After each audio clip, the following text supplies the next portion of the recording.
Collagen-infused serums, creams, sheet masks are all the rage in the skincare market, but are they really effective or just a marketing trend?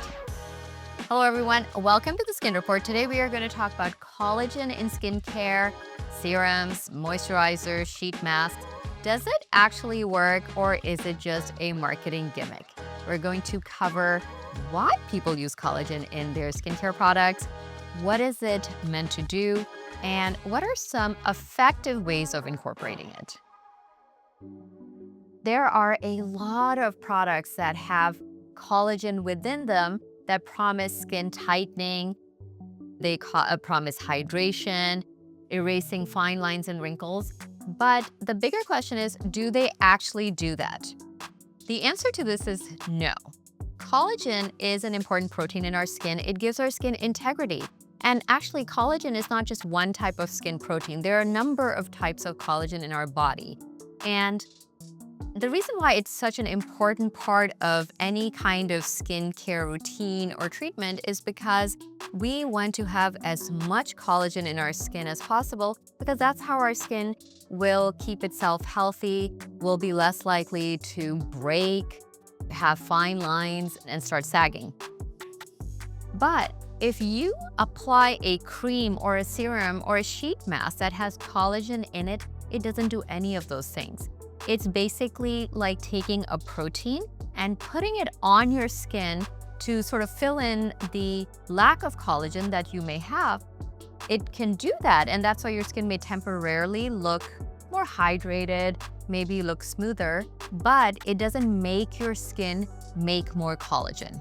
Our body is very, very smart. Our body senses when we are low on or deficient in something, and then it makes it. As we age, we innately lose our ability to make collagen effectively.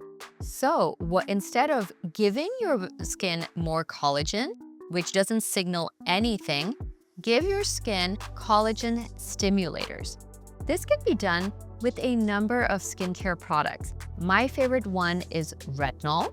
Retinol increases skin cell turnover, and if you've used it for 3 to 6 months, it actually increases the rate at which you produce collagen. The next one is antioxidants like vitamin C, vitamin E, and even peptides, and most of them are marine peptides, are excellent at stimulating collagen. Again, they make your body make more collagen, which means you get to have it all the time, not only when you are applying that serum or that moisturizer, and most importantly, it is going to be stronger because it is a part of your skin. So when you're looking at a cream and thinking about whether you should incorporate it into your skincare routine because it has collagen in it, I would like you to first think about, what do you want your skin to do? If you wanted to make more collagen, that's not the cream for you. But if you want to apply it to make your skin look smoother, you can certainly do that. But remember, you also need a collagen stimulator in a different skincare product. If there's a collagen product, like a skincare product or a supplement that you have had great results with, please leave it in the comments below. Otherwise, if you haven't already, please subscribe, turn on your notifications so that you know whenever we have a new episode released.